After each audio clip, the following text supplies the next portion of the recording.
বন্ধুরা, আজ আবার নতুন একটা রেসিপি নিয়ে চলে এলাম। দেখুন, চিংড়ি মাছ আমি এভাবে কেটে পরিষ্কার করে নিয়েছি। আমি আজকে চিংড়ি মাছের মালাইকারি করব। চিংড়ি মাছের মালাইকারি করতে হবে। আমি এটাই দিয়ে দিলাম লবণ,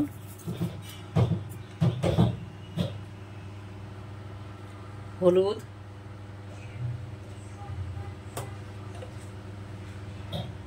কাশ্মীরি লঙ্কার গুঁড়ো।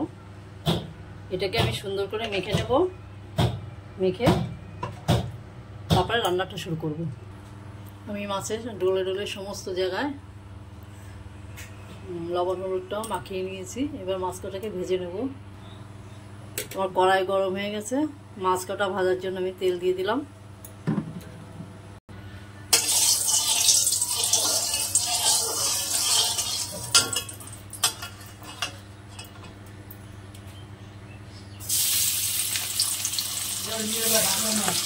মাছ কটা আমি দুবারে ভাজবো, একবারে দেবো না। মাছ কটাকে হালকা করে ভেজে নেবো, খুব বেশি ভাজবো না।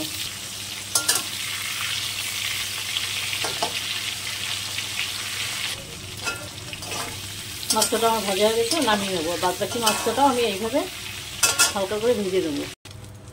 আর মাছগুলো সব ভাজা হয়ে গেছে, নামিয়ে নিয়েছি। আমি এই তেলের মধ্যে আরও একটু তেল দিয়ে দিলাম।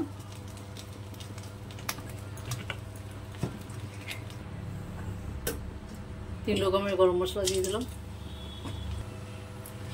দিয়ে দিলাম পেঁয়াজ বাটা।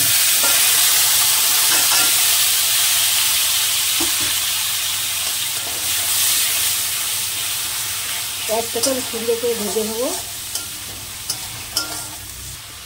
পেঁয়াজটা ভাজা হতে দেখুন, আমি নারকেল কুড়িয়ে গরম জলে ভিজিয়ে রেখেছিলাম, সেটাকে মিক্সিতে পেস্ট করে নিয়েছি। এটাকে আমি ছেঁকে দুধ বের করে নেব। আমার পেঁয়াজটা ভাজা হয়ে গেছে, দেখো তেল ছেড়ে দিয়েছে, তেলের জলটা মরে গিয়েছে। দিয়ে দেবো একটু আদা রসুন বাটা।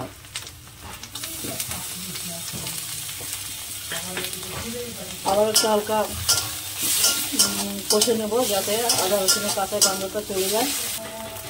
দিয়ে দিলাম লঙ্কা বাটা, হালকা একটু নেড়ে ছেড়ে নেবো। একটু কাশ্মীরি লঙ্কার গুঁড়ো, হলুদ, স্বাদ অনুযায়ী লবণ। এবার মশলাটাকে কষবো আমি। এবার এখানে দিয়ে দিলাম, এখানে আছে আমার কাজু, পোস্ত আর কটা মৌরি একসাথে আমি বেটে নিয়েছি। এবার এটা দিয়ে দিলাম। এটাকে দিয়েও আমি সুন্দর করে একটু কষে নেব। গ্যাসটা একদম ছোটো করে দিলাম।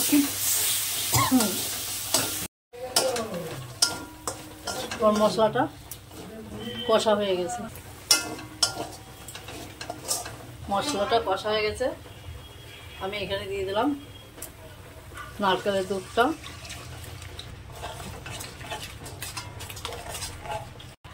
এবার গ্রেভিটাকে আমি সুন্দর করে ফুটিয়ে নেব। আর একটু দেবো আমি 1 পাতা 10 টাকার আমুল দুধ গুলে।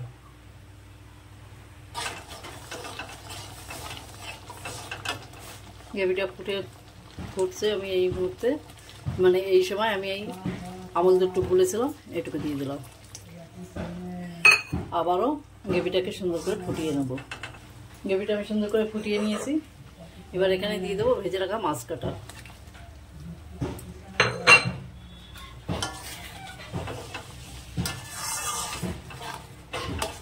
আবারও একটু সুন্দর করে ফুটিয়ে নেব।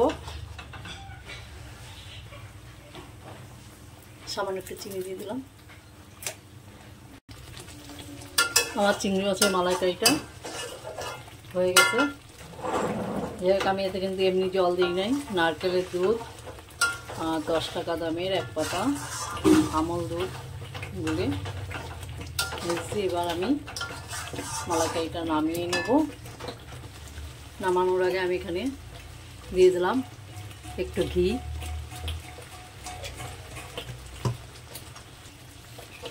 একটু গরম মশলা। আমি এবার এটাকে নামিয়ে নেব। আমি চিংড়ি মাছের মালাইকারিটা নামিয়ে নিয়েছি। যাই হোক, এভাবে আপনারাও বন্ধুরা আপনারাও রান্না করে খাবেন, খুব সুন্দর লাগে খেতে। যাই হোক, আমার চ্যানেলে যারা নতুন তারা একটু আমার চ্যানেলটা সাবস্ক্রাইব করো, যারা পুরনো লাইক শেয়ার কমেন্ট করো। আজ এই পর্যন্ত, নমস্কার।